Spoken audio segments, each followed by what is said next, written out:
Assalamu alaikum. Welcome to Sivad and Brother Sekro. Welcome to my new video, দ্বিতীয় পর্ব। তো আজকে শুক্রবার, অনেকদিন পরে বাড়িতে আসছি। আজকে আমাদের প্ল্যান ছিল যে আমরা ইনশাল্লাহ আমাদের ফার্মের বেসটা বানাই যাব। তো মাটি কাটাকাটি শুরু হয়ে গেছে। আসলে আমাদের যে জায়গাটা ছিল ফার্মের, সেই জায়গাটাতে আগে তো আপনাদেরকে বলছি একটা কয়লার ঘর ছিল। এই কয়লার ঘরটার কারণে তেমন কেউ এখানে যাওয়া আসা করতো না, সেজন্য জায়গাটা একটা পরিত্যক্ত জায়গার মতন হয়ে গেছে, আগাছায় ভরে গেছে। আপনারা দেখতেছেন অনেকগুলো শিকড় কাটতে হচ্ছে আমাদের থেকে। এই শিকড়গুলোর কারণে আমরা অনেক প্রবলেম ফেস করছি। তো আস্তে আস্তে আমাদের বেসের ইটগুলো বসানো শুরু হয়ে গেছে সুতার মাপে, বা ওলন বলা হয় এগুলোতে, মূলত ওলনের মাপে আমরা ইটগুলো বসাই দিছি। তো আস্তে আস্তে সন্ধ্যা হয়ে গেছে। তো এই জায়গায় এত মশা ছিল, মানে মশা তাড়ানোর জন্য আমাদের থেকে শেষ পর্যন্ত ধূপ জ্বালাইতে হয়েছিল। মানে আমার ওয়ার্কাররা কোনো কাজই করতে পারতেছিল না, এত মশার ঝামেলা ছিল এখানে। তো আমরা দেখতে পারতেছেন যে অলমোস্ট আমরা কিন্তু বেসের অলমোস্ট হাফ করে ফেলছে অলরেডি। তো বাকিটাই ইট বসানো হচ্ছে। তো এটা ছিল first day, Friday last video.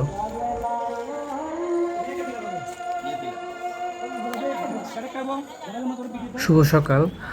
আজকে শনিবার ছিল, সকাল 9টা বাজে। তো আজকে সকাল থেকে হঠাৎ এত বৃষ্টি শুরু হয়েছিল, মানে আমাদের শেষ পর্যন্ত কাজের মাঝখানে আমাদের তেরপাল ম্যানেজ করতে হয়েছিল। তো আপনারা দেখতে পারতেছেন যে অনেক কষ্টের পরে আমরা তেরপালটা ঠিক মতন লাগাতে পারছি। তাও মানে অনেক ভয়ের মধ্যে ছিলাম যে কখন এই বাঁশটা পড়ে যায়। আসলে মানে প্রচুর পরিমাণে বৃষ্টি হচ্ছিল। আসলে কি করার, বৃষ্টি তো পড়বেই, আমাদের কাজ তো আর থেমে থাকতে পারবে না।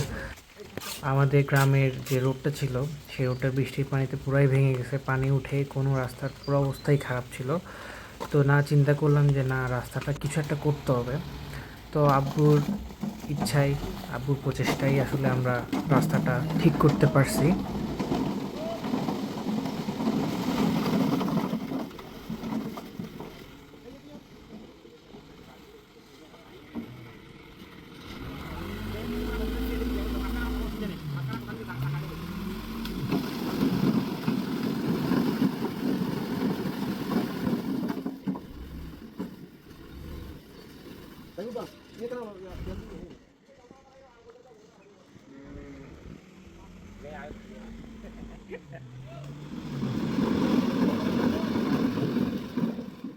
পরে গ্রামবাসীদের সাহায্যে আমরা রাস্তাটা মেরামত করছি। তো নেক্সট ভিডিওগুলোতে আপনাদেরকে আমি দেখাবো রাস্তাটা অনেক সুন্দর একটা রাস্তায় পরিণত হয়েছে, অনেক স্ট্রং হয়েছে রাস্তাটা। এরপর আরও কয়েক ট্রাক ইট বালি ঢালা হয়েছিল রাস্তাটার উপরে। ইনশাল্লাহ নেক্সট ভিডিওগুলোতে আপনাদেরকে আমি দেখাবো যে রাস্তাটার লুক কী পরিমাণে চেঞ্জ হয়েছে।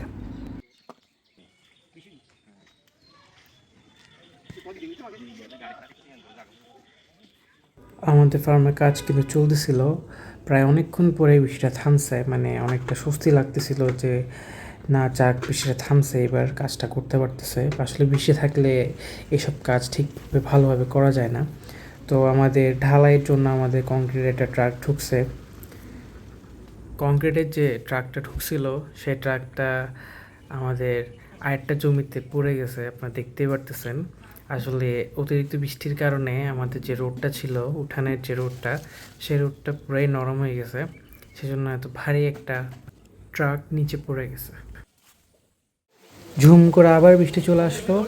আসলে আমাদের ইচ্ছা ছিল যে আমাদের ফার্মের যে ফ্লোরটা আছে, ফ্লোর পুরোটাই আমরা ঢালাই দিয়ে আমরা চলে যাব, আবার নেক্সট কোনো একটা সময় আসব। বাট আসলে যে পরিমাণে বৃষ্টি শুরু হয়েছিল, আসলে আমাদের কাজটা করা কোনোভাবেই পসিবল ছিল না।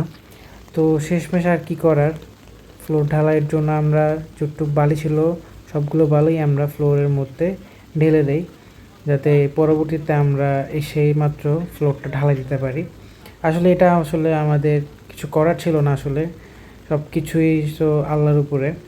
তো আল্লাহর ইচ্ছা ছিল হয়তো, সেই জন্য বৃষ্টিটা আসছে।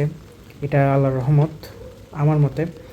তো আপনারা আমাদের সাথে কানেক্টেড থাকেন। ইনশাল্লাহ নেক্সট ভিডিওতে আমরা আরও আরও আরও ইনফরমেশন, আরও ভিডিওস আপনাদের সামনে তুলে ধরবো।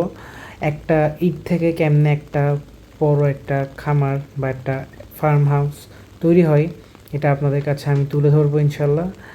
ফলো করবেন, সবার কাছে আমাদের ভিডিওগুলো প্রচার করে দিবেন। ইনশাল্লাহ ভালো থাকবেন। সামনের ভিডিওতে আপনাদের সাথে আবার দেখা হবে। আসসালামু আলাইকুম।